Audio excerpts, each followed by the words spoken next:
Hey guys, and welcome back to the Aether Hub, where today we'll be discussing more Magic the Gathering lore. With the shores of IXALAN just now breaking the horizon, it's time to take out our spyglasses and examine this world more closely. You can't hope to fully explore a land without first understanding it and the people who either call it home or seek to take it for their own. So for this video, we'll go over what we know about IXALAN and the major factions involved in this storyline.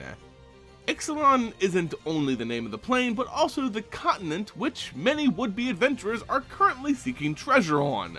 This means that IXALAN isn't just this one island continent. Like Dominaria, it seems IXALAN could be a plane of several different regions and ecosystems. The island of IXALAN just so happens to be the region we're focused on in this storyline. But what makes the island of IXALAN so important that so many seem willing to risk their lives just to set foot on its shores? I'm gonna guess it's probably not for its beautiful scenery.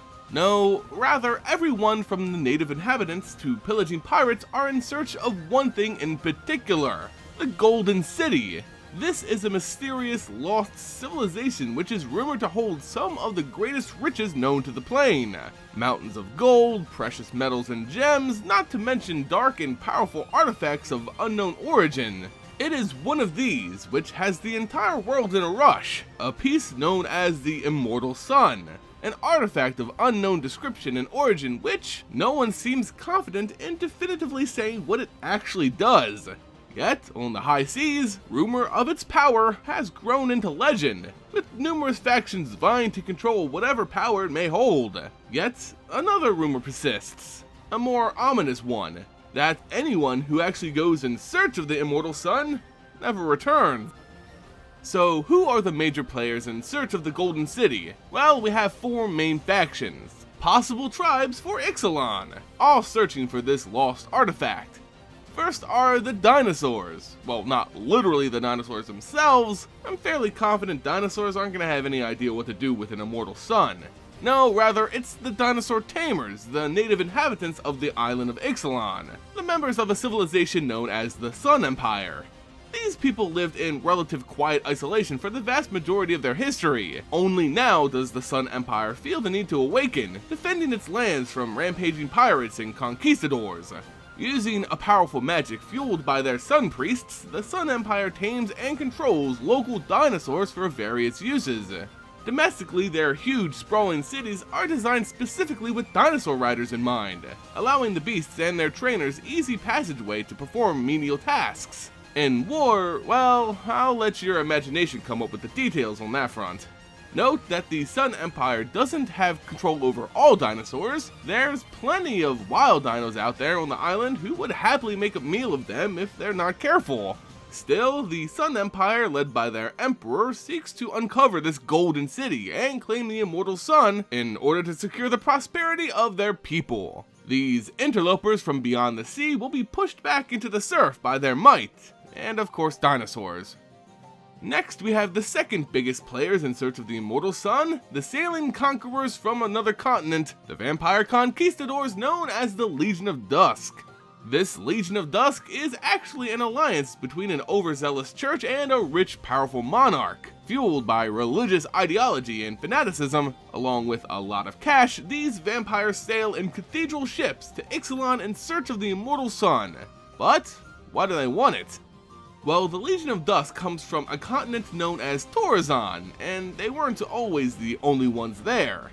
Through years upon years of war, the Legion pushed out the native humans and gained control of all of Torazan. Yet, being super religious, strangely enough, they view their drinking of blood as a dark and taboo ritual, restricting themselves to only feeding off the blood of heretics and criminals they condemn. They ultimately seek a way to rid themselves of this need to feed, to live out eternal lives without the need to feast on anything but prayers. The Immortal Sun, they believe, will achieve this for them. In fact, the Legion of Dusk were the original owners of the Immortal Sun, so they would know better than anyone what it could actually do. But that was centuries ago, before it was stolen from them and sailed across the sea to IXALAN. Now they seek it once again, for absolution, no matter the cost. But what happened to the people who were pushed from Torazan, forced to retreat to the sea? Well, they became pirates, of course. a powerful band of criminal organizations and salty sea dogs formed from their unfortunate circumstance, the pirate gang known as the Brazen Coalition. Of course, they lost their land several generations ago. All they know now are the seas, and monkeys, and scurvy, but mostly the sea. Yet, this doesn't stop them from dreaming of something bigger, a grand return to their ancestral lands, and the removal of the Legion of Dusk. Together, they pillage and search for the Golden City, seeking out the Immortal Sun, and claim it for themselves once again. Or, they'll just sell to the highest bidder. You know, whatever they feel like doing, because they're pirates. Lastly, we have the River Heralds, another native group on the island of IXALAN, but one far different from those we've discussed so far. The River Heralds are a nomadic group of merfolk native to IXALAN who preserve nature on the plain and island. From its dense jungles to its sprawling riverways, the Heralds protect from those who seek to disrupt the natural order. Once, they were the strongest group on IXALAN, but the Sun Empire only grew in strength, and after several wars, the River Heralds retreated to the nomadic roles we see them in today. The River Heralds are different from the other factions because they are not seeking the Golden City or the Immortal Sun. In fact, they believe it to be a cursed thing that could destroy the whole of IXALAN.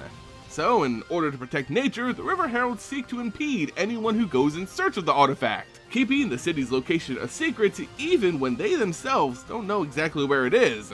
Yet, some elders know hints to its location, secrets they promise to keep in order to do their duty to the land, while using the land itself to stop anyone foolish enough to go in search of it.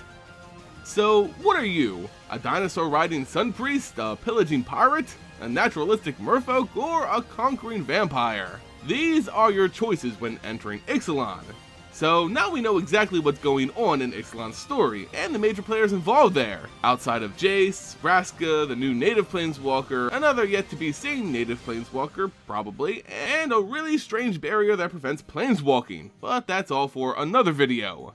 Let me know what your favorite faction or tribe in IXALAN is in the comment section below. If you enjoyed the video, make sure you hit that like button, subscribe, and share. As always guys, thank you all so much for watching, and I'll see you next time here on the Aether Hub.